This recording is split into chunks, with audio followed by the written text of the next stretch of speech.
नमस्कार मित्रांनो, आचार्य प्रशांत यांनी लिहिलेलं ट्रुथ विदाउट अपॉलॉजी या पुस्तकातील 10वा अध्याय आज आपण पाहणार आहोत. त्याचं नाव आहे पीडितपणाचा मुखवटा.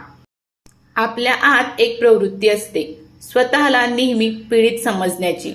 काही चांगलं घडलं की आपण म्हणतो हे मी केलं, पण काही वाईट घडलं की आपण लगेच म्हणतो हे माझ्या बरोबर झालं. चांगल्या गोष्टी घडल्या की मी केल्या आणि वाईट गोष्टी घडल्या की माझ्या बरोबर घडल्या. किती आश्चर्यकारक आहे हे. हीच अहंकाराची युक्ती आहे. स्वतःची चूक कधीच मान्य न करण्याची, स्वतःकडे न पाहण्याची, नेहमी इतरांकडे बोट दाखवण्याची.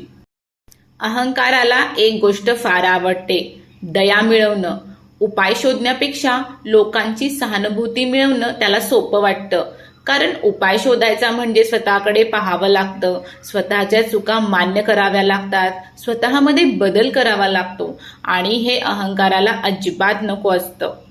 आणि म्हणूनच जेव्हा अडचण येते तेव्हा अहंकार लगेच म्हणतो त्याच्यामुळे झालं, तिच्यामुळे झालं, परिस्थितीमुळे झालं, पण कधी असं म्हणत नाही यात माझाही काही भाग आहे.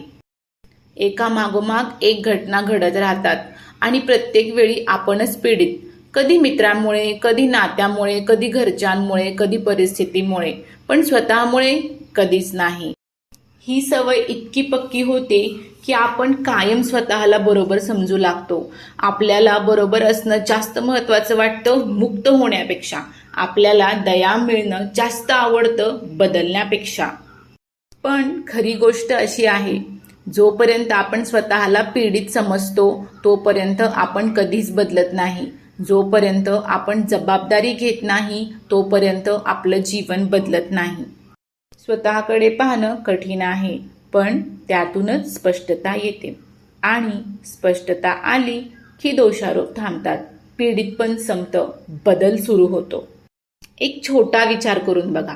तुमच्या आयुष्यात जे काही चाललं आहे त्यात तुमचा किती वाटा आहे? इतरांना दोष देणं सोपं आहे, स्वतःला पाहणं कठीण आहे, पण हाच तो मार्ग आहे ज्यामुळे माणूस खरंच मुक्त होतो. दया मागणं सोडून जबाबदारी घ्या, पीडितपण सोडून स्पष्टतेकडे वळा.